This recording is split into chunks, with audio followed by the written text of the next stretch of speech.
morning, Jesus. Good morning, Jesus. Good morning, good morning.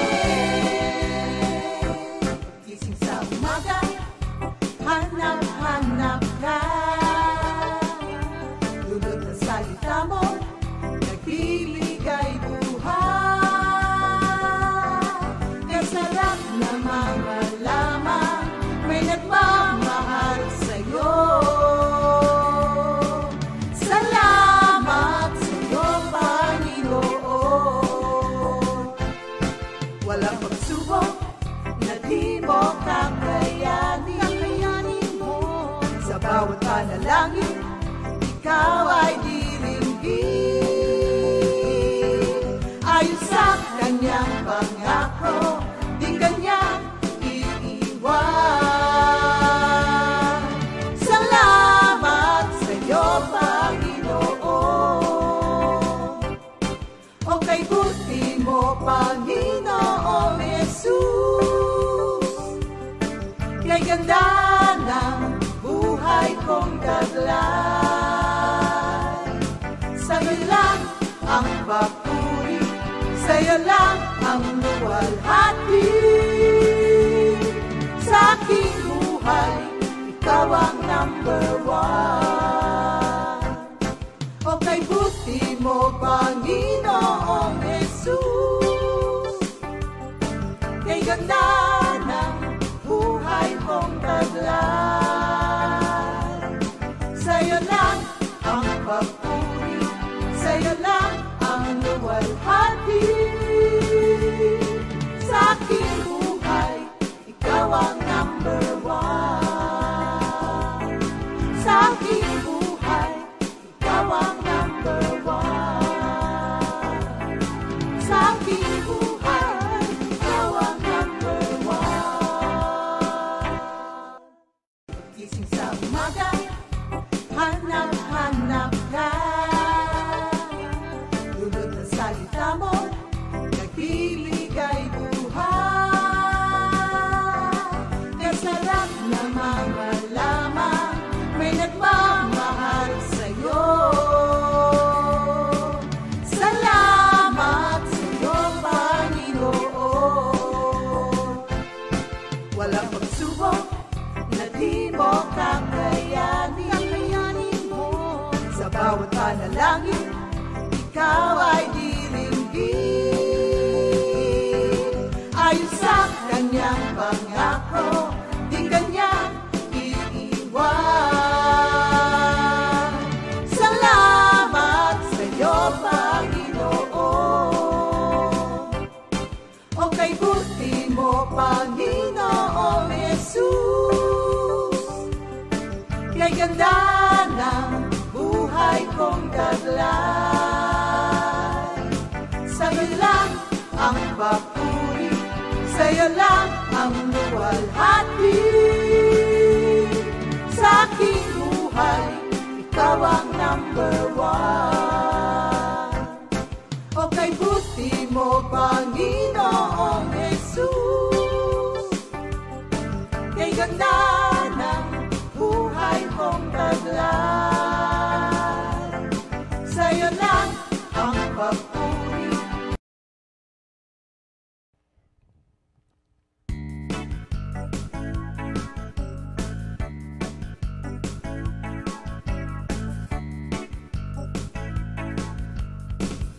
I will bless thee, O Lord, with all of my soul. His praise shall continually be in my mouth. I will bless thee, O Lord, with all of my soul. His praise shall continually be in my mouth. O Lord, you are worthy, O Most High God.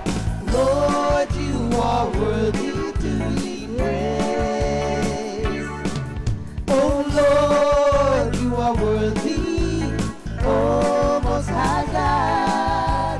Lord, you are worthy to be praised. He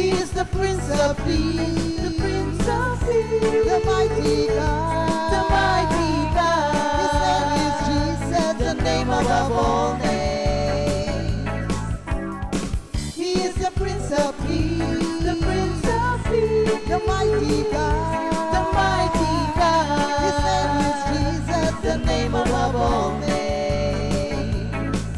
Oh Lord, you are worthy, oh Most High God. Lord, you are worthy to be praised. Oh Lord, you are worthy, oh Most High God. Lord, you are worthy to be praised. Worthy to be praised. Worthy to be praised.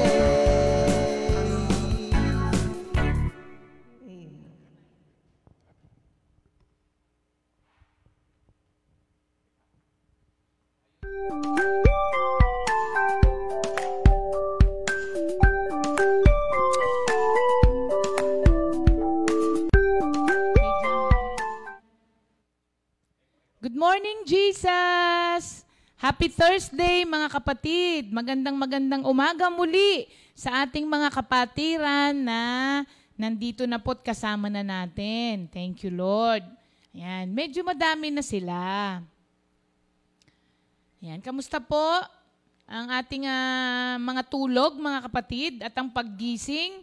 Alam niyo po, yung magising lang po tayo na walang sakit, laging sinasabi po ni Pastor Alex yun, pero totoo po yun, mga kapatid. Napakalaking pagpapala na po yun na magising po tayo na walang nararamdaman sa katawan at malakas. Actually, yun lang magising po. Naku, napakalaking na po nun. Pagpapala, hindi ba? Meron nga po tayong isang kapatid ng isang araw, natulog lang o hindi na po nagising. So, habang may time pa, binibigyan ka pa ng Diyos ng panibagong araw, abay ipagpasalamat na po yun, mga kapatid. Kung naririnig nyo po yung mga sharing ng mga kapatiran natin na nagkaroon ng sakit, sila na po nagpapatunay na napakahirap po nang nagigising ka na hindi magandang pakiramdam. Kaya pag nagising ka ng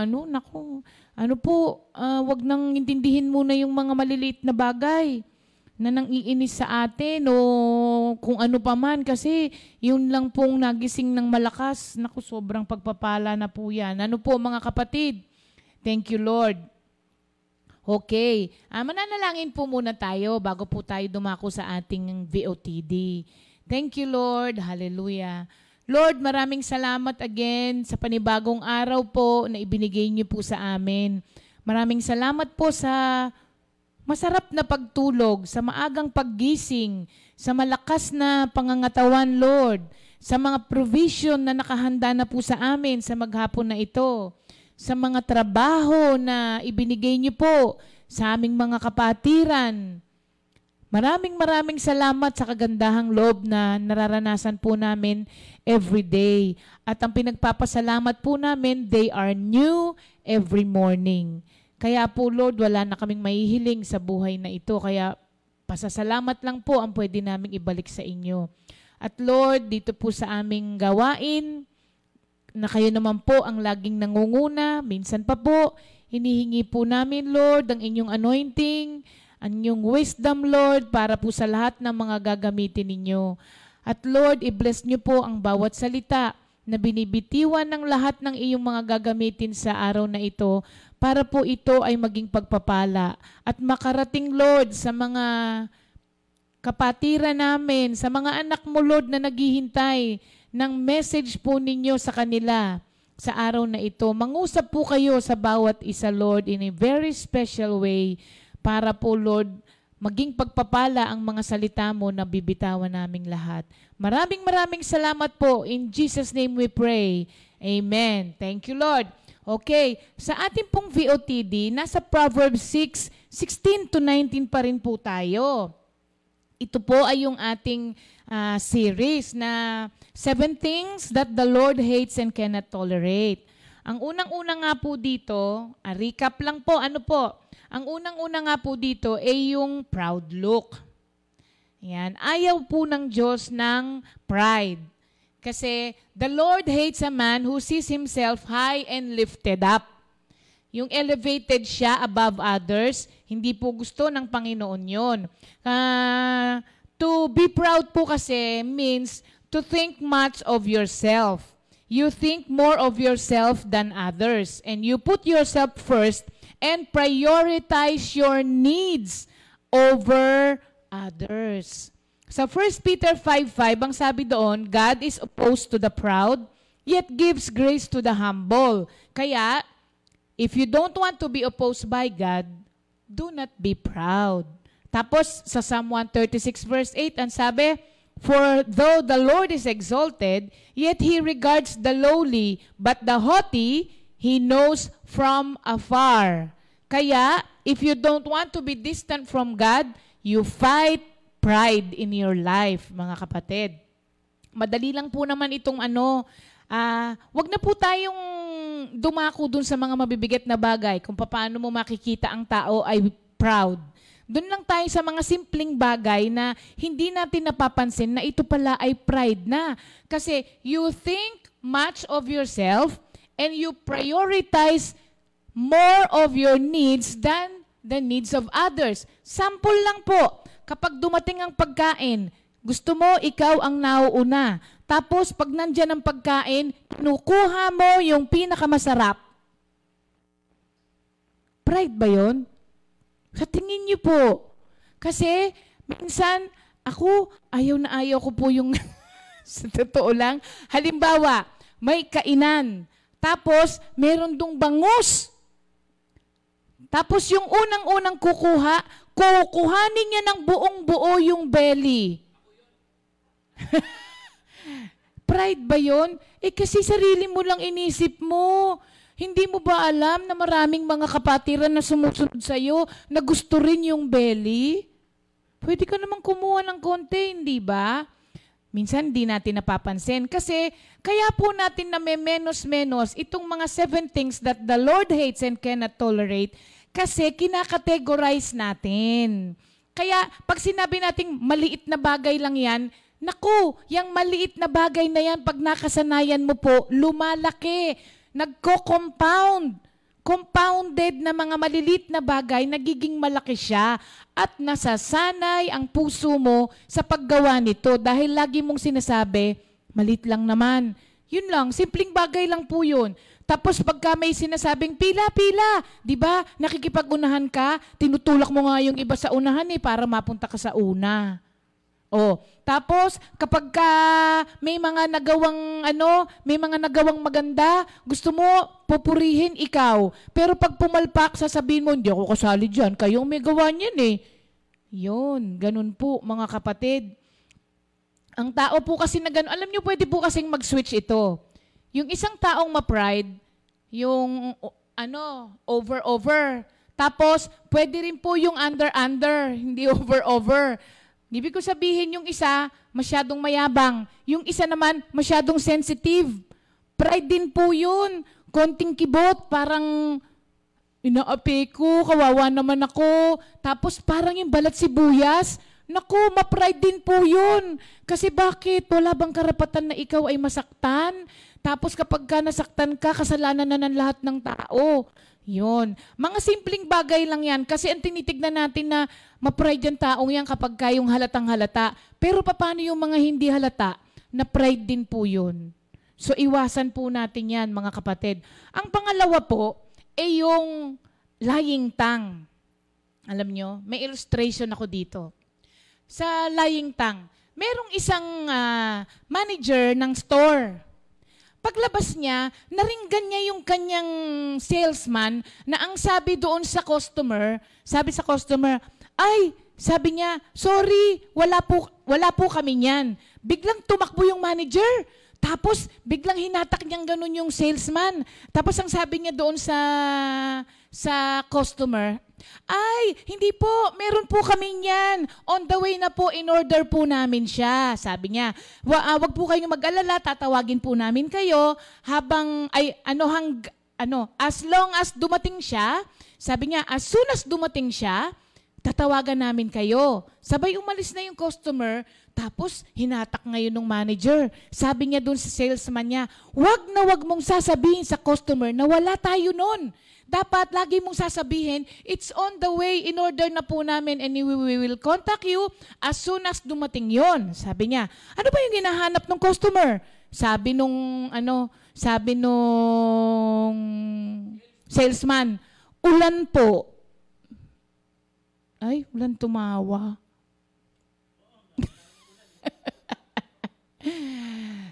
Yun ang hinahanap, ulan. Sabi kasi nung ay, wala nga po medyo matagal na nga po nating tayong hindi nagkakaroon nun.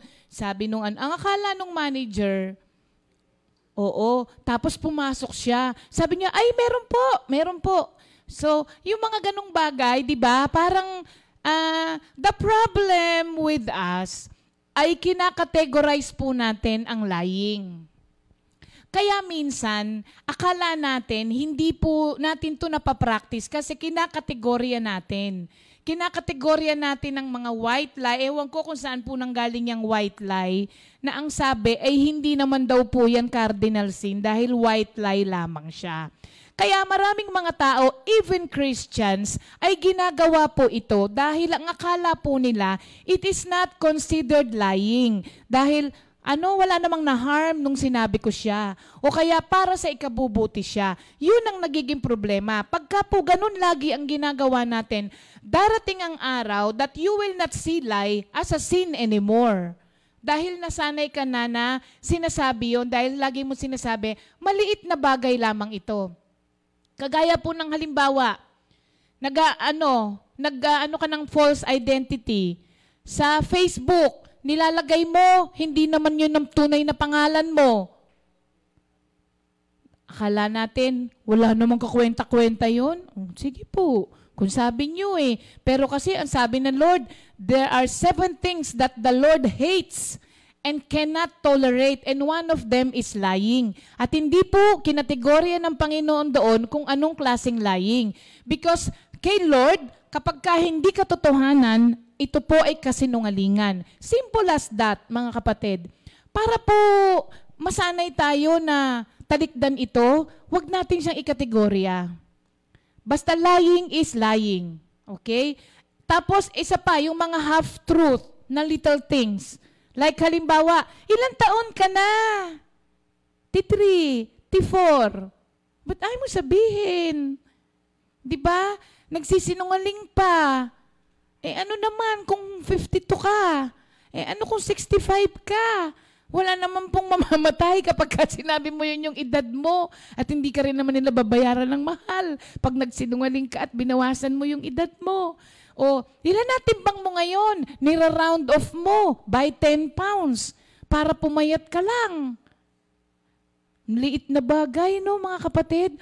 O kaya yung sinasabi, alam mo ba yung sasabi mo, di ko matandaan pero natatandaan mo.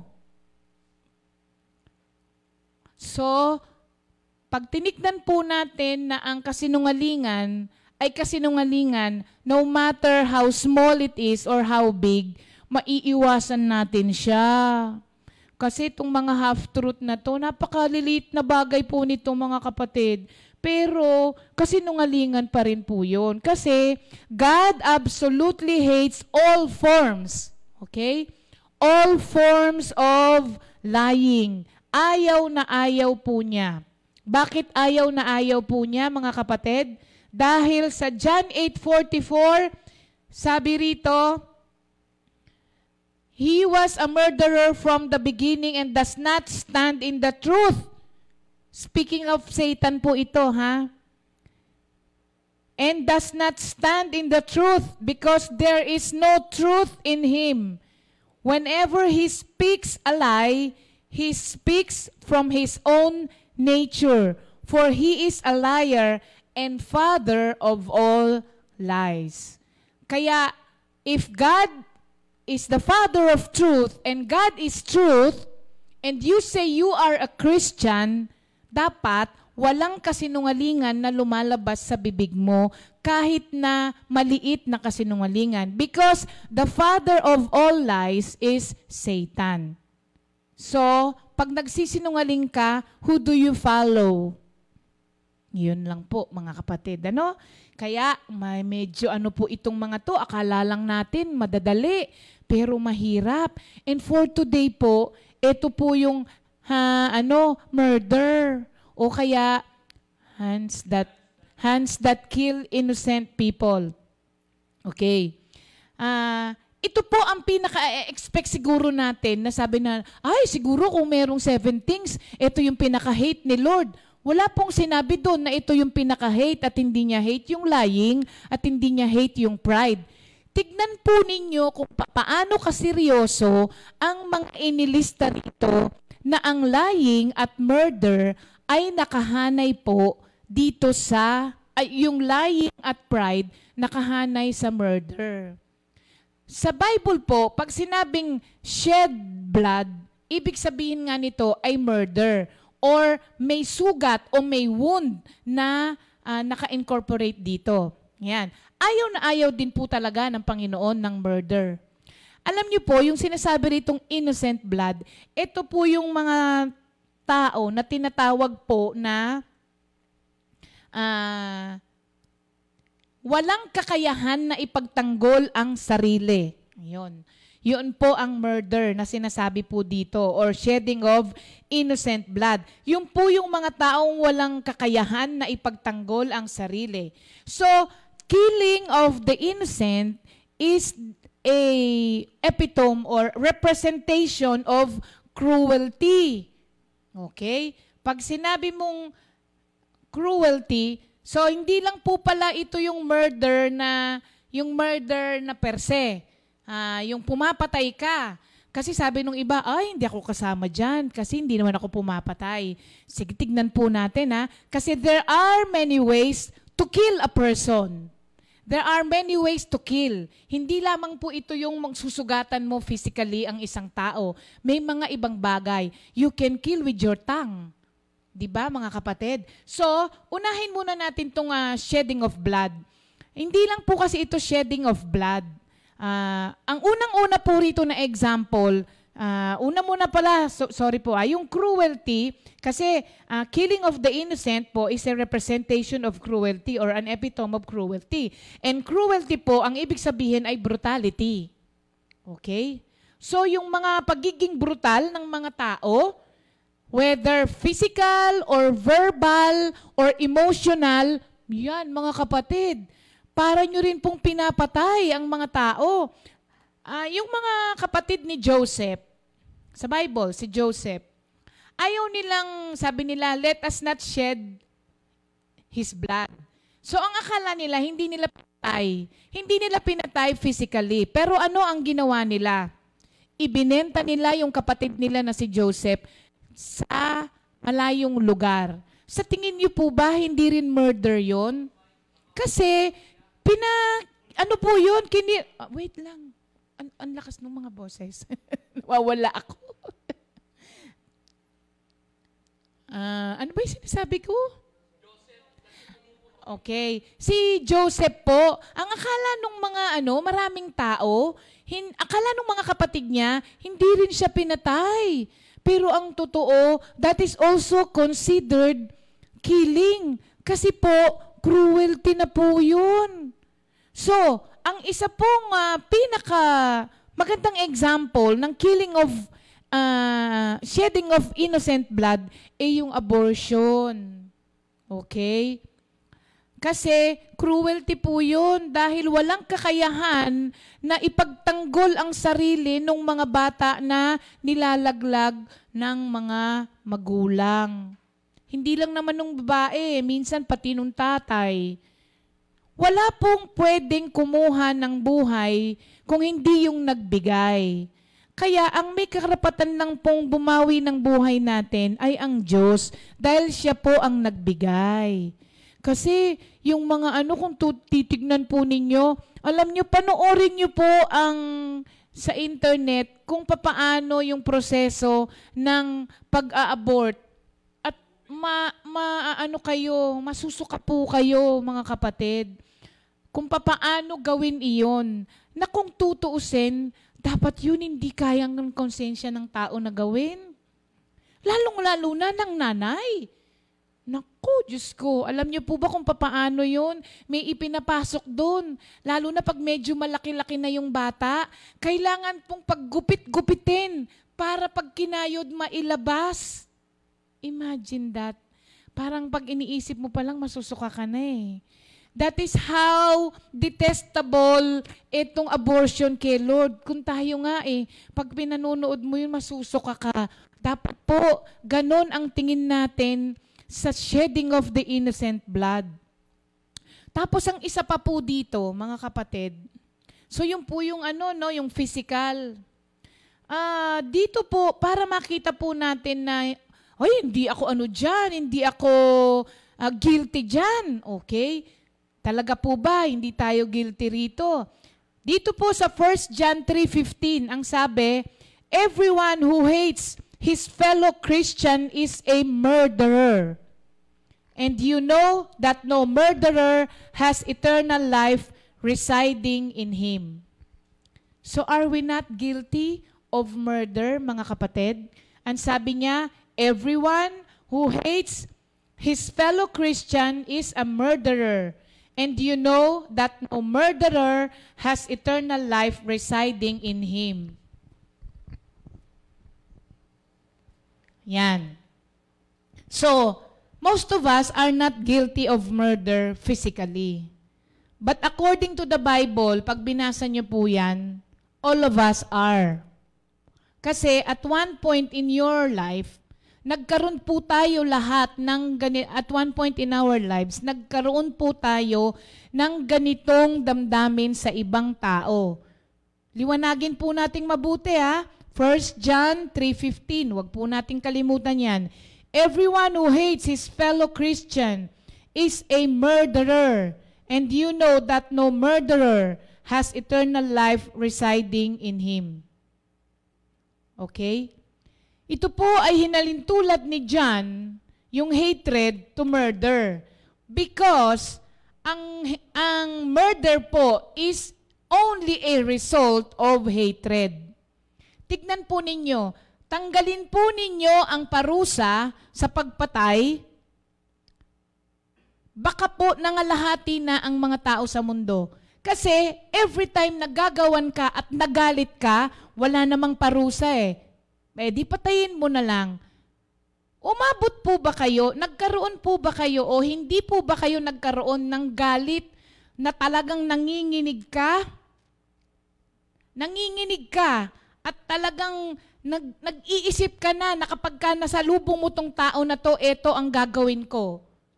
Sa totoo lang po, mga kapatid, umamin po tayo sa sarili natin. Hindi po ba kayo nagkaroon ng galit na ganon? Nagkaroon ako ng galit na ganon.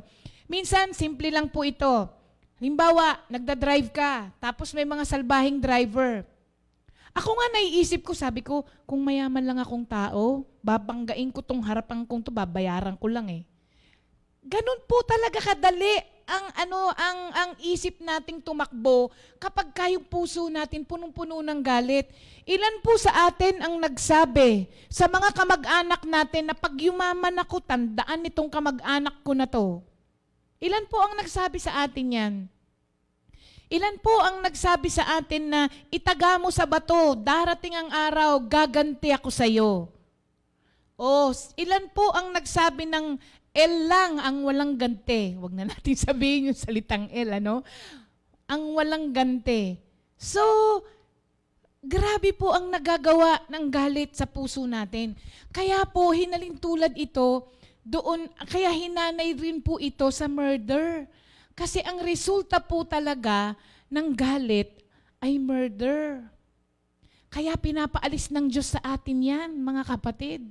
Ilan po ang scripture sa Bible na nagsabing tanggalin mo ang galit sa puso mo dahil nagbubulid po ito ng mga ganitong kasalanan. So, baka hanggang ngayon mga kapatid, may galit pa kayo sa kamag-anak nyo, sa kapatid nyo, sa asawa nyo na iniwan kayo, sa kapatid nyo na inisahan kayo, sa kaibigan ninyo na tinraidor kayo, sa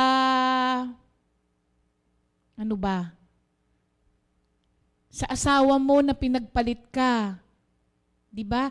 Marami sa kasamahan mo sa trabaho na siniraan ka. Isipin nyo na po ang lahat ng klase ng mga sitwasyon na nakakapagpagalit sa iyo. Baka hanggang ngayon meron ka pa. Mga kapatid, kaya po tayo sinasabihan ng Diyos na alisin ang galit sa puso natin is for our own sake. Hindi po sa kinagagalitan natin but for our own sake. Tayo po kasi ang gagawa ng mga bagay na ibubunga ng galit na yan sa puso natin. And it is considered as a murder. Mabigat, mga kapatid. Minsan, madali lang po siyang i-recite. There are 7 things that the Lord hates and cannot tolerate. Diba? Proud look, a lying tongue, a hands that... Pero pagka pinag-aralan mo, kaya po pala pinagkadiin-diin ng Panginoon na dapat ay wala ang mga Kristiyano ng ganito ay dahil grabe po ang ginagawa nito sa buhay natin. So, mga kapatid, iwasan po natin ang galit sa puso dahil ito po ang nagtutulak para dito sa shedding of innocent blood. Ang galit po kasi ay parang asido. Sinisira nito ang kinalalagyan niya, yung pinaglalagyan, di ba? Yung acid kasi kapag nagtatagal po, sinisira na nito yung kanyang container eh. Kung paano niya kayang sirain yung paggagamitan niya nito, di ba? Halimbawa, gusto mo siyang isaboy sa mukha ng kinagagalitan mo. Pag ginanon mo yon, masusunog yon, di ba? Pero alam niyo po ba, kahit yun hindi mo saboy doon sa gusto mong gawa ng harm, kapag hindi mo rin tinanggal doon sa container, yung container na yon, sisirain din niya balang araw. At ang container na yon ay ikaw. Yung container ng galit, ikaw. Sisirain ka rin dahil ang asido, ganun po siya katindi. Kung paano niya sisirain yung intended na, kung kanino mo siya intended na gamitin, ganun din siya sa container, ganun din siya sa'yo. Kaya kailangan itapon mo siya, alisin mo siya sa container, alisin mo siya sa sarili mo. Dahil hindi lamang po ang sisirain nito yung gusto mong paggamitan, kung hindi ikaw rin na pinaglalagyan. Kaya, ayan, thank you Lord. Naging seryoso tayo, no? Kasi, di ko rin alam na ganito pala kabigat ito, mga kapatid. Kaya po, pinag-aaralan natin siya para maiwasan natin. Kasi hindi naman po natin may iwasan na magalit talaga dito po sa lifetime natin. Pero kapag ito, sa Facebook, ang daming haters. Nagkakaroon na nga ng mga, mga kaso-kaso. Kasi daming mga haters, di ba? Minsan nga lang, di ba, wala ka namang kinalaman, nabasa mo lang, tapos pipindutin mo yung angry na emoticon. Ibig sabihin, biro mo, wala ka namang kinalaman dun sa taong nag-post dun. Nainis ka lang dun sa kanyang tapos pinindot mo agad yung angry. Naku, Diyos ko, yun, paumpisa na po yun, mga kapatid, na kapag hindi po natin binantayan, tapos biglang pagdating mo, pag nahimasmasan ka, ba't ba ako nagagalit? Kilala ko ba yun? Di ba minsan hindi mo naman kilala? Hindi mo naman kilala, pero ganun ang ginagawa ng galit sa puso natin. Kaya mga kapatid, kung meron pa po kayong mga kaaway, kung meron po kayong mga kinaiinisan at kinagagalitan, habang yan ay mababaw pa at hindi pa po nagbubulid ng iba pang mga kasalanan na nagpapabigat dyan sa galit, alisin nyo na po agad. Dahil darating ang araw, you will find it very hard na alisin na po siya kasi marami na siyang naidulot at naidagdag na iba pa. Ayan. Thank you, Lord. Okay. Nagseryoso po kayo. Thank you, Lord. Hallelujah. Okay, glory to God. Dito po sa ating pag-aaralan. So, bukas, abangan nyo po ang susunod. Ano yung susunod? A proud look, a lying tongue, hands that kill innocent people. Fit na ba agad that hurry off to do evil? Hindi, yun na nga yung pangatlo. Okay. Dito muna tayo sa ating birthday. Okay. Oo, shift natin siya kasi nagseryoso tayo masyado kanina, no? Pero take it seriously, mga kapatid, hindi po tayo nagbibiro at hindi rin nagbibiro ang Diyos. Kaya isinulat po yon na ayaw niya yung kasi hindi po siya nagbibiro. Okay, on the lighter side, today is your birthday. Sister Mel Policarpio ng ating Mahogany Prayer Group. At birthday din ngayon ni Brother Vince Escondo. Happy birthday, Vince! At birthday din ngayon ni Brother Phil Real. Ayan, ng ating... anong pangalan ng prayer group? Robinson's Prayer Group. At birthday din ngayon ng paborito ni Pastor sa ating Katandala na dating children's ministry ngayon ay nasa youth na. Sino paborito mo sa Katandala? Oo, si Margaret, si Beng Cuartero. Happy birthday, Beng Cuartero. Dalaga na siya ngayon. Happy, happy birthday. Happy, happy birthday. Happy birthday, happy birthday to you. Happy, happy birthday. Happy, happy birthday. Happy birthday, happy birthday to you. May the Lord God bless and keep you. May the Lord's light shine upon you. Happy, happy birthday to you. Ayan. Thank you, Lord. Hallelujah. Okay. Ngayon naman po, para sa ating memory verse of the week. Ang ating memory verse of the week ay makikita po natin sa Philippians 1:6. Kantahin na lang natin kasi mas madali pong tandaan pag ito ay kinakanta. No? Kaya pag meron tayong memory verse na may awit, awitin natin. Kasi parehas din naman po siya, no? Confident of this very thing, that He who has begun a good work in you, He shall perform it until the day of Jesus Christ. He shall perform it until the day of Jesus Christ. Yan ang ating memory verse of the week. Philippians chapter 1 verse 6. Balikan natin ng mabilisan yung ating mga memory verses. Nung nakaraan po ay nasa Romans 10:17. And faith comes by hearing, and hearing by the word of God. Sumunod po doon ay 1 Peter 5:7. Casting all your cares upon the Lord, for He cares for you. Okay, balikan natin yung una, Proverbs 3:5 and 6. Trust in the Lord with all your heart and lean not on your own understanding. In all thy ways acknowledge Him, and He shall direct your path. Matthew 4:4. And it is written, man shall not live by bread alone, but by every word that proceeds out of the mouth of God. Psalm 119 verse 11, thy word have I hidden in my heart that I may not sin against thee. Isaiah 26:3, you will keep him in perfect peace, whose mind stayed on you because he trusts you. John 14:6, and he said to him, I am the way, the truth, and the life. No one comes to the Father except through me. Mark 5:34, and he said to her, daughter, your faith has made you well. Go in peace and be healed of your affliction. Ephesians 6:10, finally, brethren, be strong in the Lord and in the power of His might.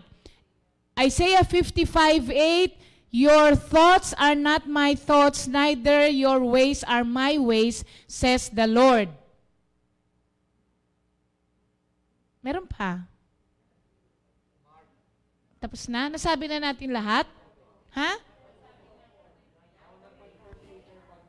Okay na, okay na. Ang galing, ano? Thank you, Lord. At ito nga po ay Philippians 1:6. Confident of this very thing, that He who has begun a good work in you, He will perform it until the day of Jesus Christ. Thank you, Lord. Ano, mga kapatid? Okay? Abangan lang po ninyo, maya-maya lamang, ang atin po nga palang new song for the week. Yan po ay ilalagay na natin siya sa yun na po yung pinaka-closing natin, ano? At bukas, pwede bang yan ang kantahin natin ng music ministry naman sa ating entrance song, ano? Para po mai-practice natin siya. At by the end of this week, kailangan memorize na natin siya, ha, mga kapatid? Okay. Antayin niyo po, because today is Thursday, ang ating Throwback Thursday. Ang ating pong throwback sa mga panahon na ito ay yung mga pangyayari noon sa Old Testament. Magto-throwback tayo na magsisilbi pong magandang aral, warning, rebuke, and reminder sa atin sa present. At marami po tayong matututunan. Abangan po natin ang ating mga kapatid for our Throwback Thursday. Pero sa ngayon, pakinggan po muna natin ang isang awitin galing sa ating mga kapatiran, sa ating music ministry. Thank you, Lord.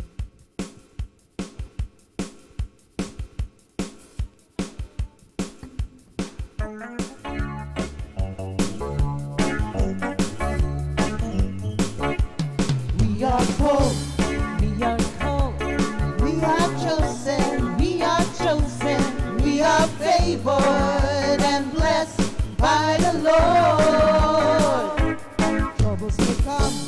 Troubles may come, storms may go, We have hope and we have faith that does not waver. We are ambassadors of faith, ambassadors of faith. We live by faith and not by sight.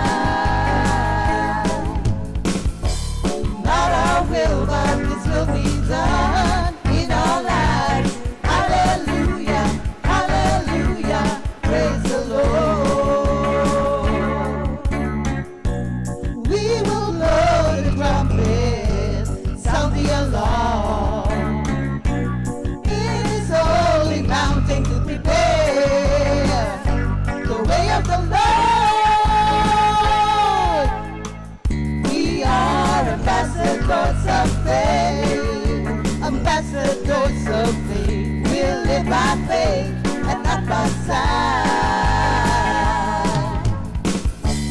Not our will, but His will be done in our lives. Hallelujah, hallelujah, hallelujah, hallelujah, hallelujah, hallelujah. Praise the Lord.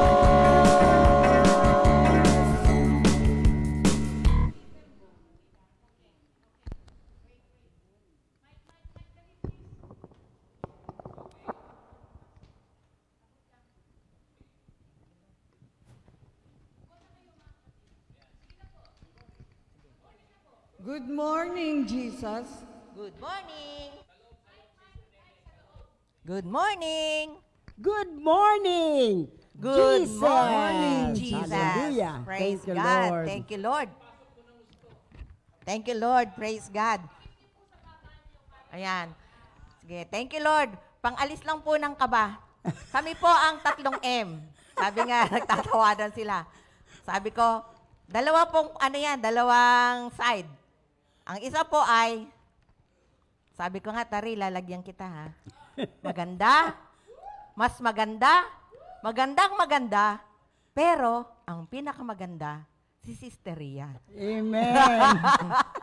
Tapos, ang another M ay Mami Paz, Mama Ched, Mama Nene. Amen. Kami po ay member ng, kung noon po ay may WAC, Women's Auxiliary Course, kami po ay member ng WWLJ.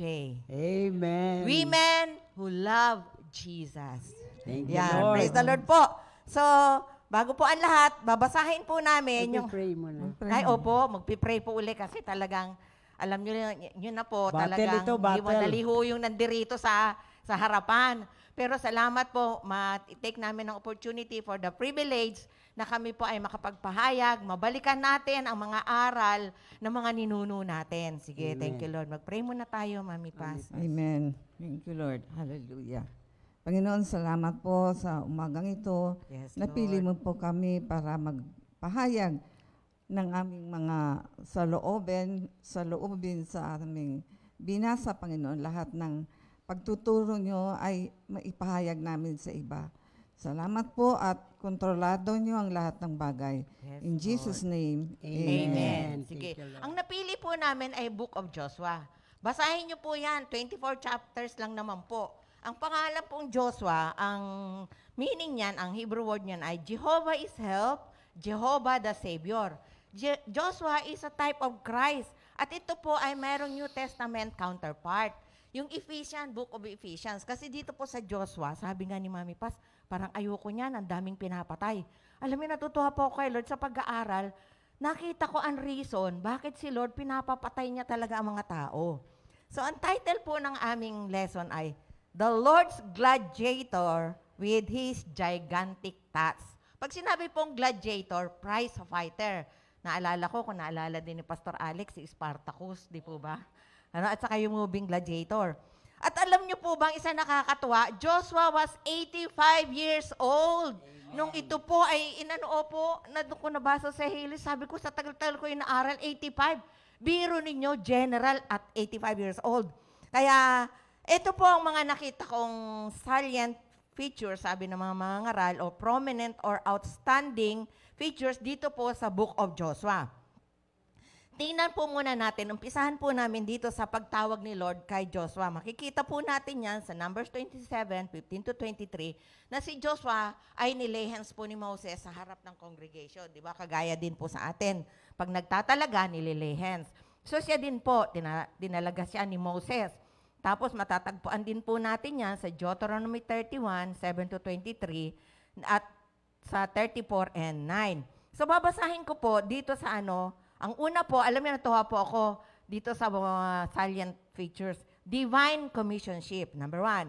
Number 2, divine order. Babasahin ko po ang book of, yung doon sa Joshua 1:1-10, tapos tatawagin ko po yung aking mga kasama kasi may nakita din po silang pangyayari dito sa Joshua na pwede po nating kunan ng aral ng lesson.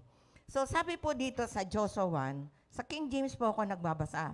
Now after the death of Moses, sabi nga nila, ito daw po yung parang madiin na tinong sinabi, patay na yung servant na si Moses.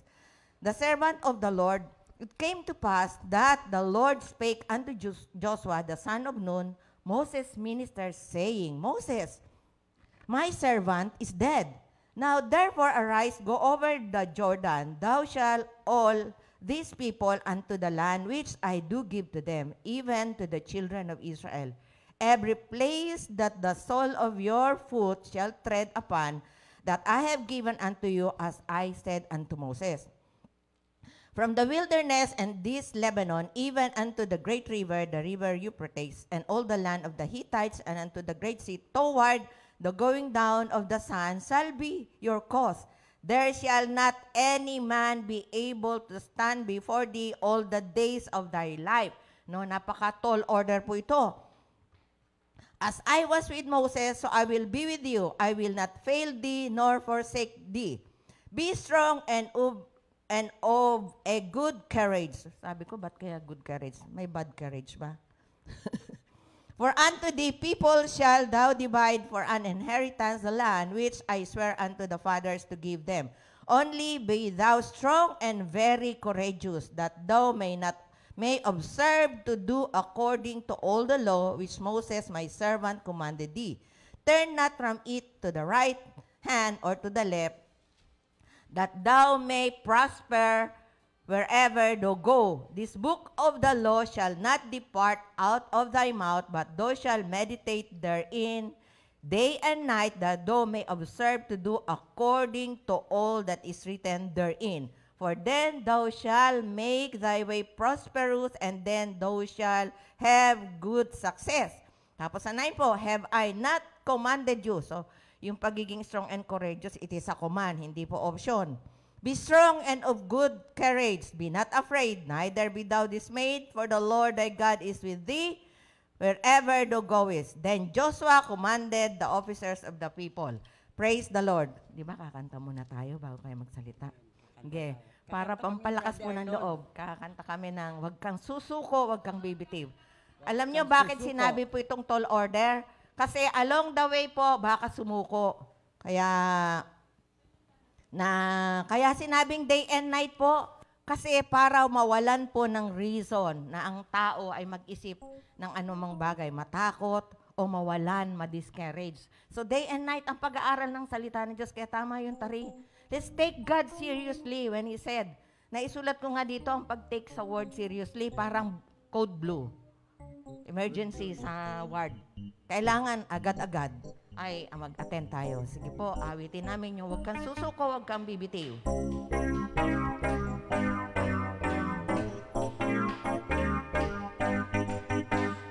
Huwag kang susuko, huwag kang bibitiw, sugod, palakasin ang mahihina.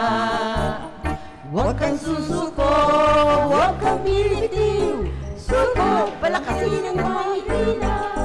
Ang alagad ni Kristo ay laging handa, matatag at masaya sa gitna ng problema. Ang alagad ni Kristo ay laging handa, matatag at masaya kahit kailan. Praise God. Huwag kang susuko. Thank you, Lord. So, number 1, divine commissionship. Number 2, divine order. Number 3, ito ba ang nakakatuwa? Divine ancestry. Ito, itatalakay ni Mami Paz. Bakit sa palagay nyo nakasali si Rahab dito sa Joshua at merong talagang inilaan? So, pakinggan po natin si Mami Paz sa kanyang insight dito sa divine ancestry kay Rahab. Kasama na rin dyan, Mami Paz, yung divine destination, yung crossing of the Jordan, at saka yung destruction of Jericho. Yun po ba, di ba, sa inyo? Okay, thank you, Lord. Sige po, Mami Paz. Amen. Dito, babasahin ko lang po sa Joshua 1 verse 5. Joshua, no one will be able to defeat you as long as you live. I will be with you as I was with Moses. I will always be with you. I will never abandon you. Sa verse 6, be determined and confident and make sure that you obey the whole law that my servant Moses gave you. Do not neglect any part of it and you will succeed wherever you go. Praise God. Ito ang tagubilin ng Panginoon, pinaalaala sa kay Joshua. At sa kanilang sila ay papasok na sa lupang pangako.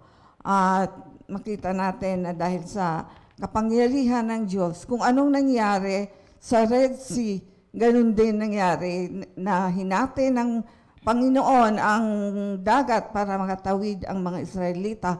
Ganun din ang ginawa sa tubig ng Hordan, sa ilog ng Hordan, para rin makatawid. At ang nakita ko doon, yung mga Levita ay dala-dala nila ang Ark of the Covenant. At nakakatuwa at kakamangha-mangha na pag-apak pa lang ng mga Levita sa ilog ng Hordan ay huminto na ang pagdaloy ng tubig at naipon sa isang lugar. Di ba kayo mamamangha? Talagang sa buhay ko, kung hindi ako nakapagbasa ng Bible, hindi ko intindihan na ganun kakapangyarihan ng Diyos. Kailangan lamang magpasakop tayo sa ating Panginoon na ang kanyang salita, noong una pa man, yung mga pangako niya ay tuparin natin, na magpasakop tayo sa kanyang mga salita at tayo ay sumunod at doon po ang milagrong gagawin ng Diyos sa ating buhay. Sa buhay ko lang po ay talagang milagro na ang ginawa ng Panginoon. At sa pagdating nila sa Jericho, ay tinulungan sila ni Rahab. Kung isipin natin, si Rahab ay isang makasalanan ng tao, katulad din natin, pero siya ang pinili ng Diyos para tumulong sa mga Israelita na gawin ang nararapat. At ganun nga, may mga instruction ang mga espiya na 2 espiya na pumunta roon kung anong gagawin niya. Kasi humingi siya ng favor sa mga espiya na sa pagtulong ko sa inyo, tulungan mo din ang pamilya ko na huwag silang pabayaan na mapahamak sa giyera. Alam ko na ang Diyos ninyo ay ang Diyos ng langit at lupa. Right. Inamin niya yun, tinanggap niya. Hindi naman niya kilala ang Diyos natin, pero sa oras na yun, tinanggap niya. Pagkakataon lang kaya ang pagkatawag kay Rahab para tulungan ang mga espiya? Hindi. Katulad din natin, hindi pagkakataon na tayo ay pinili ng Panginoon. May nakita ang Diyos sa atin na magiging maunlad tayong mga Kristiyano, tayong mga taong madaling sumunod sa Panginoon. Kaya natutuwa ako talaga sa pangyayari na maging ang kanyang sambahayan. Kasi ako, lagi-lagi ko pinananalangin ay yung aking mga anak. Hindi bale dito sa anak ko dito, safe tayong lahat. Paano yung 2 kong anak na nakahiwalay sa akin? Kaya lagi kong panalangin, Lord, ingatan mo po ang aking mga anak kahit nasaan sila. Maski si Bong, nagalit sa amin, pinapanalangin ko rin siya na magbalik loob siya sa Diyos at maranasan niya ang pagpapala ng ating Panginoon. Kaya purihin ang Panginoon talaga. At yun nga, si Rahab ay tinulungan niya ang mga espiya. Kaya natuloy-tuloy ang pagpasok ng mga Israelita at sa mga ginawa ng mga Israelita sa Jericho ay talagang nalupig ang lugar na yon at panalo ang Diyos sa labanan. Sa atin po, di ba, may mga labanan din tayong nahaharap. Marami sa araw-araw ay mga problema na hinaharap tayo. Mulat sa pulpa ay meron talaga. Pero sa tulong, awat ng Panginoon, nakita ko kasi kaya nangyayari yun dahil pinatatatag tayo ng Diyos. Mas maunawaan natin ang kanyang salita. Kaya lagi tayong bumalik sa mga pangako ng Panginoon at yung mga pangako niya ay i-apply natin sa ating buhay. Hindi niya ginawa yun para lang sa mga tao noong araw, kundi para sa mga susunod pang mga henerasyon. Kaya purihin ng Diyos. At dito nga po, nung magkaroon po ng pandemic, ng mga magkakasakitan, pati dito sa Kompi, may mga halos ilan lang na iwan na hindi nagkakasakit. Ako din po, nagkasakit din ako, pero mga 2 araw lang ang lagnat ko, gumaling na ako. Nung umpisa sa amin, yung anak ko si Maripas, siya pa naman itong laging, huwag kang lumabas, at ganito, ganyan, ganito, ganyan. Pagka ako ang lumabas, Mami, tigas ng ulo mo. May nunal sa Bakit ka ba ganyan? Alam mo naman, ganito, ganyan. Hindi ako pababayaan ng Diyos, sabi ko lang. At awa naman ng Panginoon. Kaya lang siya, nilagnat siya, nagkasakit siya, panalangin ko sa mga kasama ko sa bahay.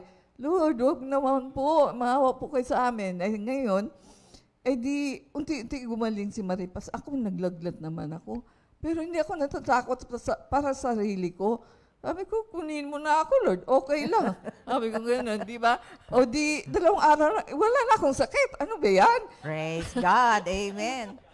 Tapos, Gusto nga niya sumunod kay Sister Linda. nangyayari nga kay Sister Linda. Ngayon, nung nagtanong ako kay Lord, meron bang susunod sa kanya, Lord? Huwag naman dito. Tama na yun. Sabi ko, siguro yung oras na talagang kukunin ni Lord. Tapos si Jerry nagkasakit. Hindi siya ang pinakahuli sa amin. Abay lang araw na lulugo-lugo pa. Ubo ng ubo. Minsan, bago nangyari yun, bago siya nagkasakit, nagkaroon kami ng hidwaan. Meron kami sagutan. Sabi ko, Lord, mali ito. Hindi ko gusto ito. Ayaw ko nang may samaan ng loob. Kaya dahil lockdown kami dahil sa sakit ni Jerry, doon ako lagi sa taas. Bababa lang ko pagka kailangan kong tumulong ng konti.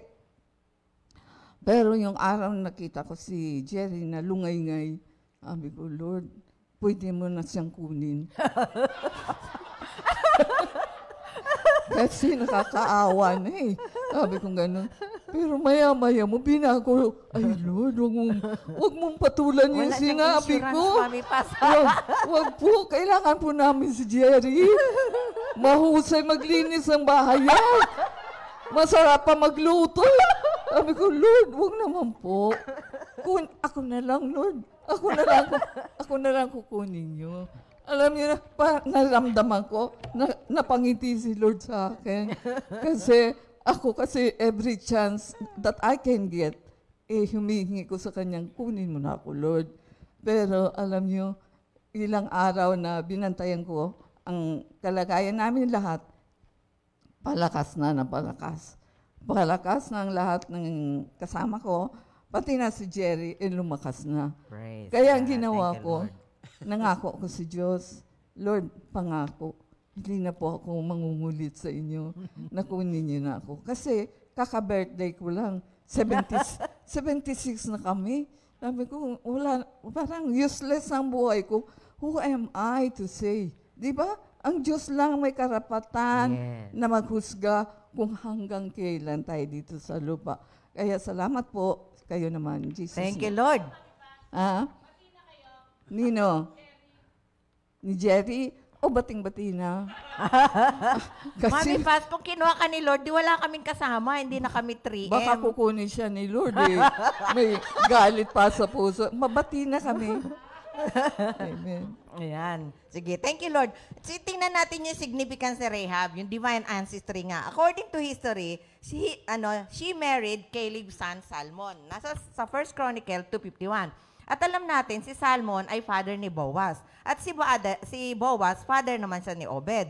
At si Obed, father ni Jesse, na tatay naman ni David. So alam natin yung ancestry. Kaya kasali si Rahab at sabi nga, tanging lang sa among the Canaanites, si Rahab lang ho, she followed the ways of the Lord. Kaya niya tinago yung spies. Tapos yung divine destination, ito yung crossing of the river na towards the land of Canaan. Ito po yung final step of their journey to Promised Land. Signifies freedom because of their, sabi nga, yung years of slavery in Egypt. Now, na tayo naman ngayon na kay Lord, dati we are dead to sin, but alive in Christ. Kaya 2 Corinthians 5:17, God has delivered us from bondage of sin, hell, and death. Now we are heaven-bound, a great privilege of a saint, but entails a lot of responsibility.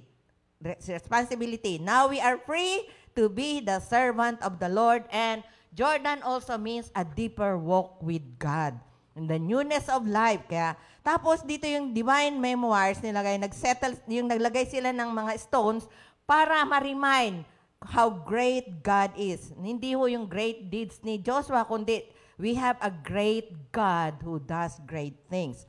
Tapos diyan din sa Joshua makikita natin yung divine encounter. Yung the Lord of the host, sabi nga nun. Bakit ito ginawa? Ang overview po dyan, para i-assure si Joshua na lagi nilang kasama ang commander of the Lord's army. Tapos, eto na yung fall of Jericho. Divine destruction, the fall of Jericho. Inaaralan natin kasi yung mga mayabang sila kasi meron silang walls na na magpo-protect sa kanila. The Lord indeed resist, detest, and abhor or hate pride. So, ngayon, ang isa na lang po ang dapat i-boast natin, that the Lord is good and His love for us is eternal. Tapos, ito pong tatalakayin ni Mama Ched, divine chastisement. Yung failure at biro nyo, liit-liit na bayan, dito pa sila natalo. So, Mama Ched. Thank you, Lord. Saka basahin ko dito sa Joshua 1:7. Ngunit dapat kang magpakatatag, magpakatapang, sundin mong mabuti ang kautusan ibinigay sa inyo ni Moises. Huwag kang huwag mong susuwayin ang anumang tinagubilin doon at magtagumpay ka sa lahat mong gagawin. Yes. Kaya, bakit nangyari ito na nagkasala ang Israel? Bakit kaya? At ang instruction dito, huwag mong susuwayin. Actually, walang knowledge si Joshua ang nangyari kay Achan. Kaya ito ay warning sa atin lahat ang nangyari kay Achan. Sabi nga ay sa verse 8 doon,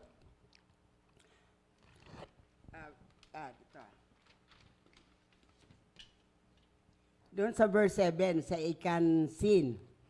Nagpasugo si Yahweh ng mga ilan ng mga tao sa Jericho upang tiktikan, sister? Spy. Spy. Para tingnan ang sitwasyon ng ay ba yun? Ay. Oh. Pagbalik nila, sinabi ng mga nag-spy sa kay Joshua, hindi na natin kailangan na magpadala pa ng madaming hukbo. More or less, mga 2,000 lang or 3,000. Nagkaroon na sila ng parang slightly proud ng kayabangan. Kasi sabi nga ni Sister Nene na mayroon na silang kuta na masandalan. Pero, yung natalo sila. Natalo sila at nalagasan sila ng 36. Kaya't nasiraan sila ng loob. Talagang nabalitaan ni Josue na gayon ngang nangyari, kaya winahak ni Josue ang kanyang damit at naghihinagpis siya, dumapa siya sa kabanantipan ni Yahweh. Inano pa niya nga ang Panginoon, si Yahweh. Bakit mo pa kami pinadala at pinatawid sa Jordan, sa ilog ng Jordan, na ipatatalo niyo naman kami sa Amoryo? Sabi ni Moises, Joshua. Kaya nagpatira pa siya. Sabi ng Panginoon, kasi nagkasala kayo sa ang bayan ng Israel. Nilabag nila ang aking utos. Kumuha sila ng mga sinabi ng mga inuutos kong tutupukin at nilihim nila at sinama pa sa kanilang ari-arian. Kaya sinabi ni Joshua kay Achan, anak, nasa harapan ka ni Yahweh, ang Diyos ng Israel. Magsasabi ka ng totoo. Huwag kang magkaila. Anuman ang ginawa mo. Kaya sabi ni Achan, nagkasala po ako kay Yahweh, ang Diyos ng Israel. Kaya sinabi ni Joshua, pinahamak mo kami. Ikaw na ngayon ang pahirapan ni Yahweh. At pinukol ang mga bato hanggang mamatay si Achan at kasama ng kanyang sambayanan sa sino mang mamatay si Achan sa buo niya sambayanan, anumang lahat ng 10 ng ari-arian. Pagkatapos, tinabunan nila ng mga bato, naroon pa hanggang ngayon ang mga batong iyon. Kaya nalubag ang galit ni Yahweh, parang nasatisfied sa doon, na pinarusahan ang kaniikan ng kanyang mga tao doon. Binato sila. Di po pa parang kung sa atin ngayon, para napaka-injustice. Pero ang Panginoon lang He is a just God. Kasi ayaw niya na magkakasala tayo. Kaya maski sa mga maliliit na bagay tayo nagkakasala. Yes. Kasi huwag natin maliitin ang ating kaaway. Tingnan ninyo. Akala nila maliit lang ang ay, pero nalupig sila. Ngayon, andito tayo sa COVID-19. Tingnan ninyo kung gaano kaliit ang virus, pero pwede tayong mamatay. Yeah. Pwede makapatay sa atin. Ang problemang yan. Kaya sabi doon, huwag ninyong ibigin ang sasanlibutan o ang mga bagay sa sanlibutan. Ang umiibig sa sanlibutan ay hindi umiibig sa Ama, sapagkat ang lahat na nasa sanlibutan ang nagpupukaw sa mga pita ng laman, ang mga natutukso sa paningin at karangyaan sa buhay ay hindi nagmumula sa Ama, kundi sa sanlibutan. Kaya wag natin magnasa ng anumang bagay dito sa mundo. Masatisfied na tayo kung anong mayroon tayo ngayon. Alam natin na ang lahat ng yan ay ayaw ng Panginoon. Nagsasalita nga Sister Ria kanina about galit. Naranasan ko po yan. Ayoko umiyak. Galit na galit ako doon sa Manugang. ano yung nakagusto kay Manong. Ay, mabuti kung babae. At least, pwede ako magparaya. Pero lalaki. Yung ano ba yung, hindi naman siya, yung parang si Lahis, nagkagusto siya. Ay, nahalata ko. Binaunan ko ng kutsilyo sa pintuan. Gayon ako kagalit. Binaunan ko talaga, babantayan ko sa pintuan at papatayin ko siya. Gayan ang galit pala, pwede kang pumatay. Napakatindi pala ng galit. Wala kang iniisip kung anong mangyari sa iyo. Ay, noon you have to execute killing bago ka husgahan. Ay ngayon, sabi ni Sister Ria, tumingin ka lang sa iyong kapwa at nagagalit ka sa iyong kapwa, nakakapatay ka na.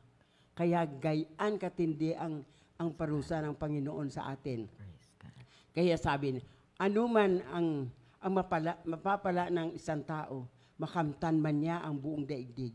Kung ang katumbas naman ang kanyang buhay, ano ang may bayad ng tao para mabalik ang kanyang buhay? Praise God. Kaya Thank you, Lord. sabi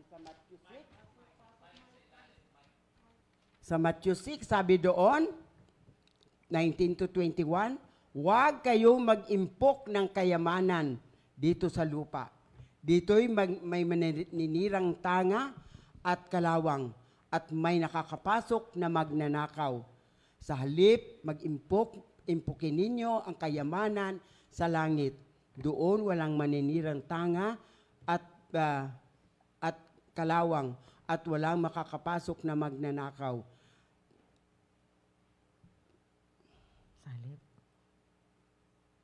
Sapagkat kung saan naroon ang inyong kayamanan, naroon din ang inyong puso.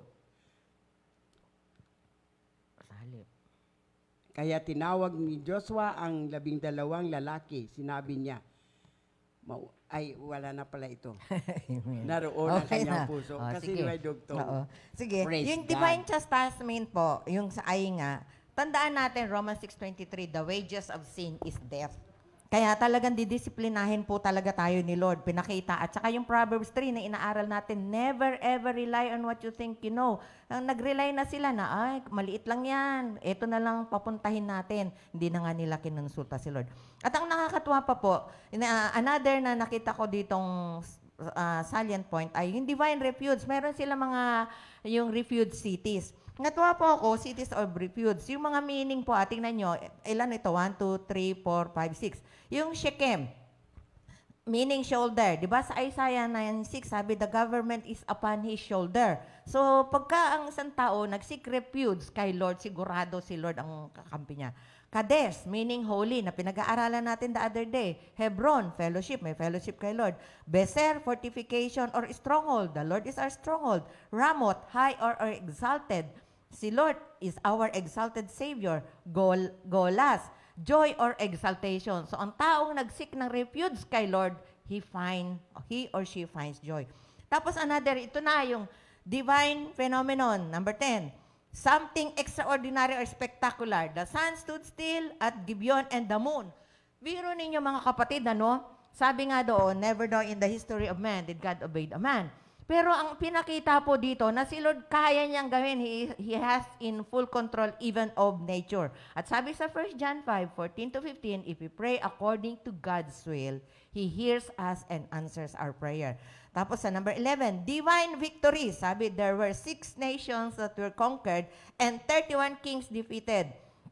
Kasi di ba sabi ni Lord kay Joshua, no one can stand before you. At totoo po, tayo mga Kristiyano, Romans 8:37, we are more than conquerors in Christ. Tapos walang Kristiyanong talo, bakit? Kasama tayo sa victory procession ni Christ because even death He has conquered. So as Christian, mayroong mga opposition, outside or inside, pero alam niyo ang grabing opposition po yung self natin na ayaw. Pero thank you, sabi nga ni Pablo sa Romans 7, we have Jesus as our deliverer. Tapos, number 12 po, divine prerogative. Ito po yung nakakatuwa, ina-apportion na yung lupa. Sabi, bakit daw ito, si ganito, si gano. Tandaan po natin, kaya nga nilagay ko, divine prerogative. Because the Lord knows everyone and He knows us very, very well. He knows what to give to each one. Alam niya, God is wise and no one could give Him advice. Sa Joshua 13:33, eto po, magtaka kayo, bakit ang Levite? Wala silang kasama. Kasi sabi doon sa Joshua 13:33, but unto the tribe of Levi, Moses gave not any, for the Lord God of Israel was their inheritance, and because they are those who serve at the temple and took care of the Lord's altar, their lives are totally dependent upon the Lord. And then number 13, divine dedication. Ito na yung sa 24 na dinedicate. Sinabi ni Joshua, o kayo, sinong paglilingkuran ninyo? Dinedicate niya na, o covenant. Pero ako, sabi niya, ako at ang aking pamilya, gaya ng sabi din kanina, yung kay Rehab, parang sa New Testament, makikita mo yan sa Acts 16:31. As for me, if you believe the Lord Jesus Christ, your entire family will be saved. So, divine dedication. And then number 14, divine judgment. Bakit nga ba pinatay ni Lord? Alam nyo, nabasa ko nga doon sa Good News. Kasi para hindi daw sabihin ng righteous, bakit ganyan naman ang Diyos? Ito mga salbahe, di ba, sa Psalm 34 din, parang namamayagpag sila. Tutandaan natin, may kalalagyan ng mga wicked. Alam niyo ba na 400 years pa yung mga descendants ni Abraham nag-antay, binigyan ng pagkakataon ni Lord ang mga Canaanites na magbago. So, for sure, naririnig nila ang ginagawa ng Diyos na milagro.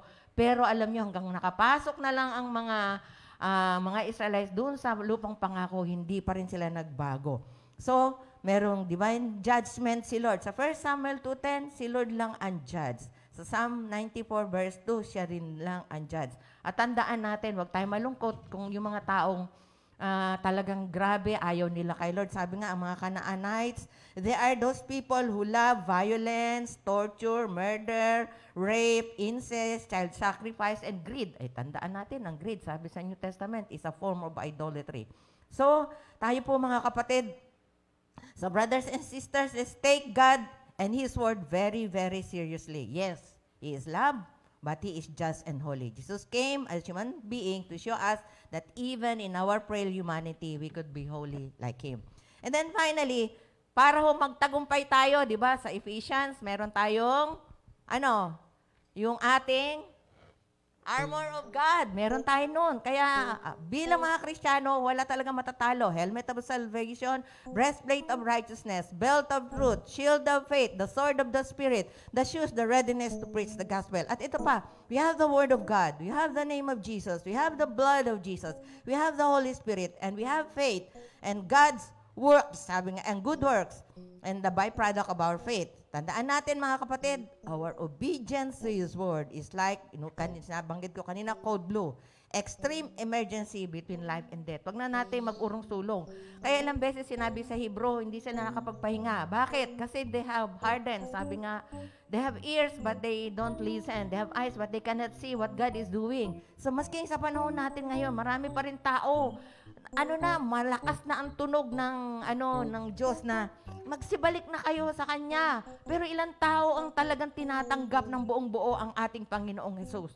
Ilang mga tao ang nagsuko ng buhay nila ng 100%. Hindi po kasi pwedeng partial obedience is also disobedience. Kailangan po 100%. So, praise the Lord mga kapatid. God bless you from the PTL. Mami Paz, letter T, P, PTL. Praise the Lord. Amen. Teresa, Sister Chet, and L. Luis Minda. So we are the followers, we are the women who follow Jesus and who love Jesus. Amen. Ang aming pong last song, Tagumpay. Kaya, thank you Lord. Ito po ang battle cry natin. Erase natin ang banner of Jesus. tagumpay, tagumpay. Kay Jesus may tagumpay, tagumpay, tagumpay. Kay Jesus may tagumpay. Sabayan ninyo kami mga kapatid. Tagumpay, tagumpay. Kay Jesus may tagumpay, tagumpay, tagumpay. Kay Jesus may tagumpay. Thank you, Lord. Praise God. Thank you. Kaya, mga kapatid, kahit to 85 years old, the power that rose Jesus Christ from the dead, kayang-kaya pong palakasin ang ating mortal na katawan para magamit pa. Kaya wag na nating isipin kailan tayo mamamatay. Ang isipin natin, ano pa ang nais ng Diyos na gawin natin sa ikalalaganap ng kaharian ng liwanag dito sa lupa. So tayo po ay magko-closing prayer na. Praise God. Hallelujah. Thank you, Lord. Salamat, Panginoon, sa ibinahagi namin ng mga salita na magbibigay sa amin ng kalakasan upang magpatuloy kami sa kabila ng aming edad.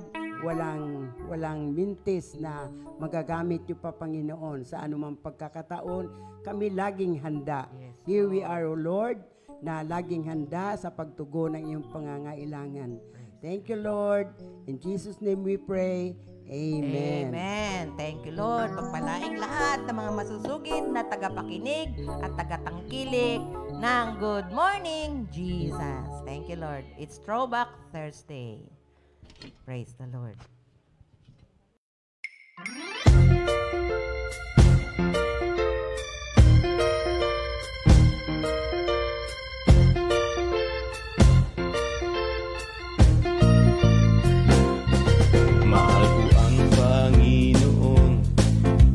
Ako'y dinirinig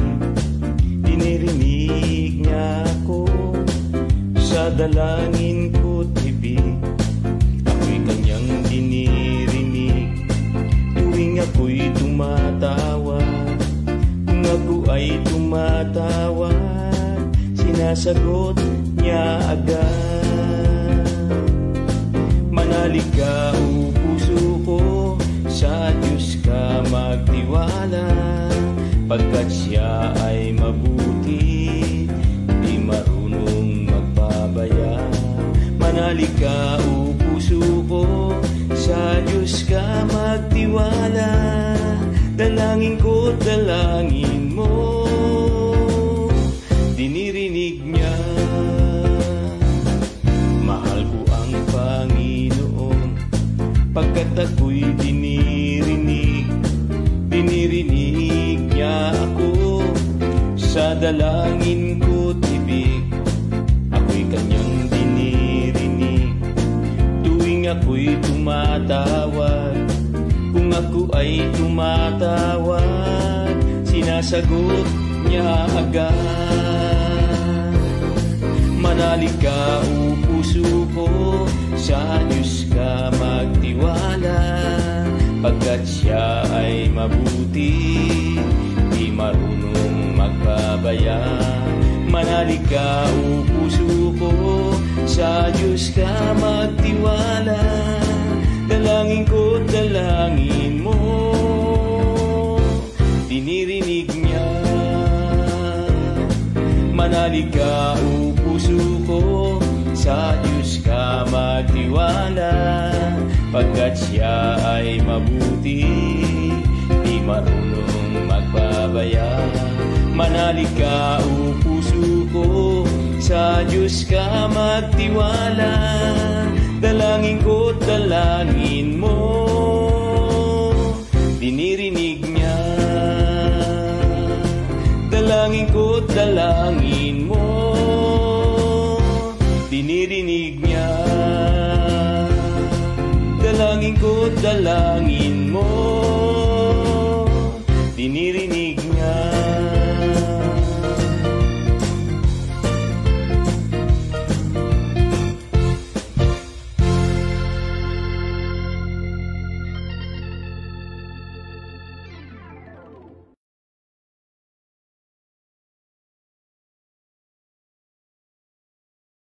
Second Timothy 2:2